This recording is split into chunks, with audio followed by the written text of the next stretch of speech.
Yeah, hi, Sure. Pat Nabin, budding landowner in Clark's Corner. I'm Mike Chaplin's cousin, and I just wanted to support Mike as far as the backfalls of your project goes.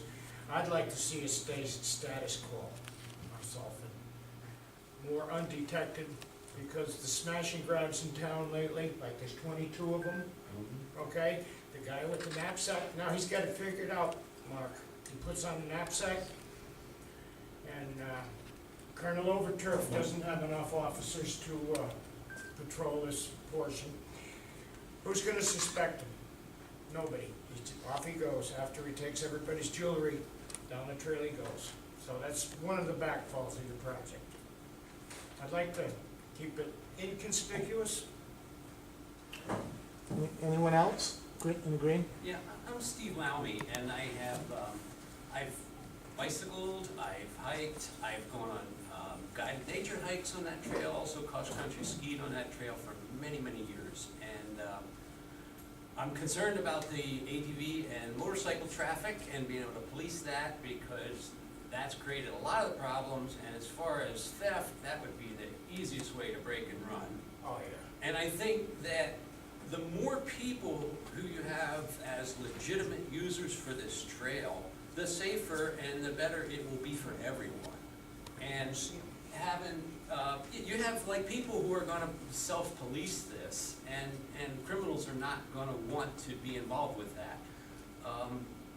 And I also think that having it improved to the point it's 14 foot wide where you could get emergency vehicles into there would not only facilitate rescue of someone who might be hurt on the trail, and there's much less likelihood of that happening if it's paved and flat rather than the condition it's in now.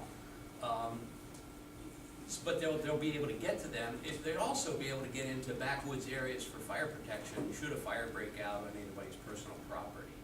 I don't understand a lot of the negativity here if you look at the whole thing. This is kind of like having a really fine classic car sitting right in your garage, and you don't want to put the tires on it. That's about where we're at with this. All we need to do is resurface this, and it's going to be a viable trail for really legitimate recreational use. And it should, if anything, cut down on illegal usage.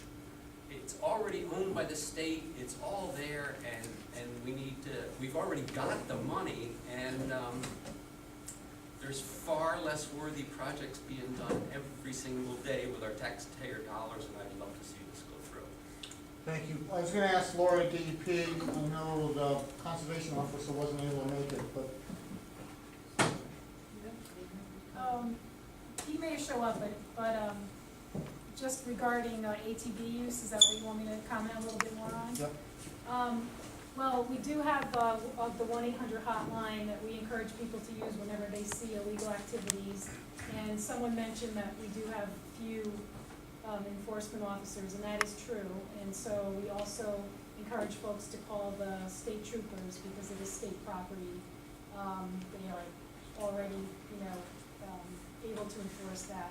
And what we have seen in some of the other towns, and I'll talk about the Farmington Canal Trail because it's a very populated area. It's a paved trail, so it's a lot more, inviting for kind of people with motorized use and access to lots and lots of homes.